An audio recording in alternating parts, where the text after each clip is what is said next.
Hi, I'm Dr. Elizabeth Berger of Mountainview Veterinary Hospital, and today we're going to talk to you about how to safely get your pet to the veterinarian.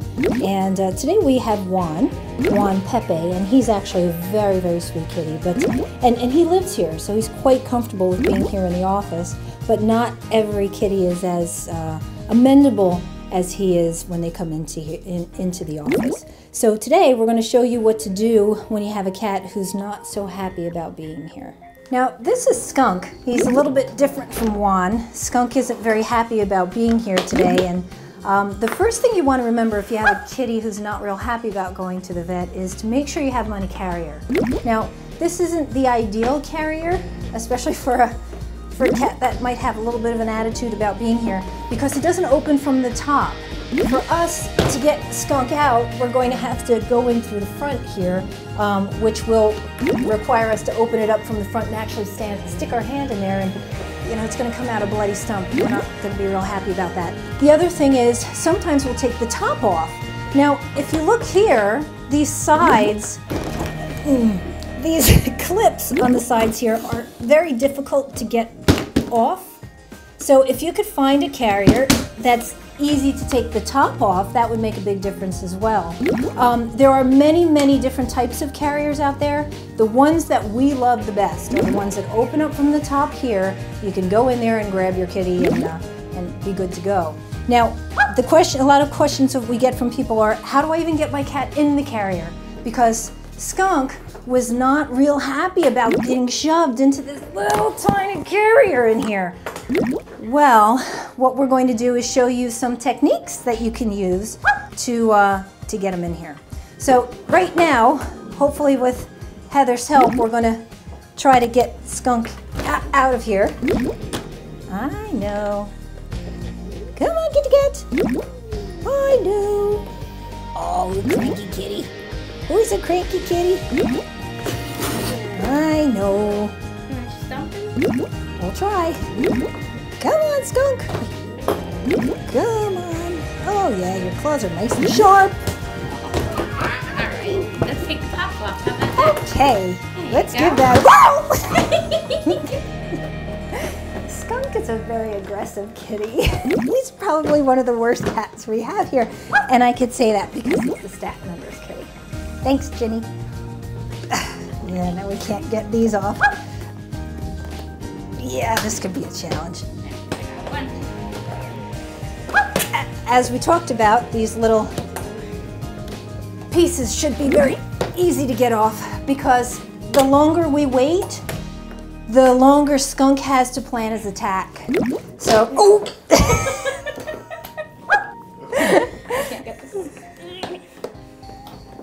And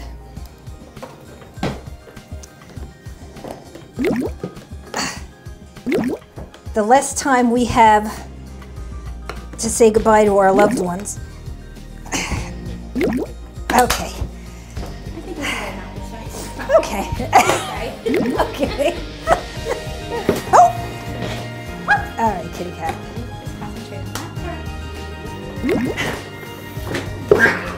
All right. Okay, kitty. I know. Not a good carrier. No, not at all. All right, so now what you want to do is, when we're trying to restrain your kitty in the office, a lot of people, when we use things like these gloves, people become very concerned and they think, oh my gosh, she's hurting my kitty, she's got him in this chokehold. Actually, that doesn't hurt. I mean, Skunk, he's not turning purple, he's doing just fine. In fact, he's thinking about swatting me at the moment. So don't be too concerned when you see these giant leather gloves come out. They're just to help protect us from mortal wounds.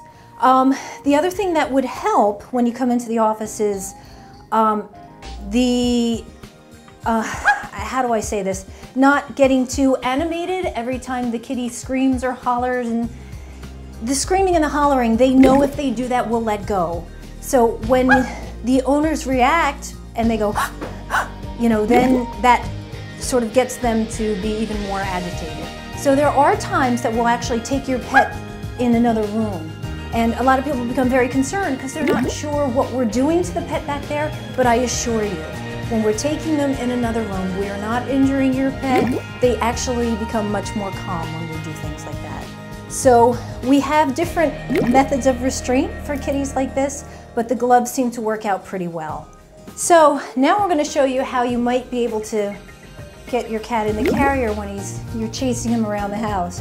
And sometimes it's easier if you can confine them to one room, preferably a bathroom where there isn't a queen-size bed where they can get all the way to the middle of the bed where you just can't reach. So if you can try to trap them in the bathroom, don't let them see that carrier. If they see that carrier, you know they're gone and you're not finding them for 3 days. So try to put them in one room, and you always try to put them in one of these carriers, which are impossible to try to get a cat who's then going like this and you can't really get them into that front door. So the top loading carriers, again, best type of carrier to get. If you're unable to get your kitty into your front loading carrier, one thing you could try to do is to grab a very large towel or even a sheet and try to put it over the kitty and essentially shove him in his carrier. Okay, so we're going to attempt that right now with this kitty.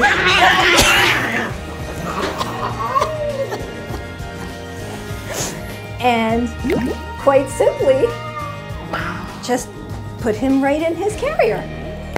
It's quite simple. Okay, baby.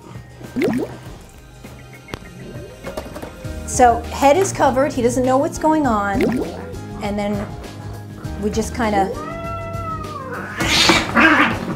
shove him right in the... Move the cat carrier towards me, push it against me. Into the carrier. You see how simple this is? We know what you're going through right now. Oh, my kitty cat. Oh, so sweet little kitty cat. I know. Just watch your hands in case it goes to sleep. There you go.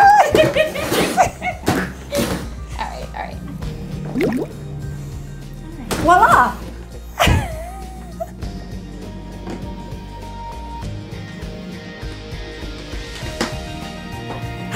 And then you bring them into the vet.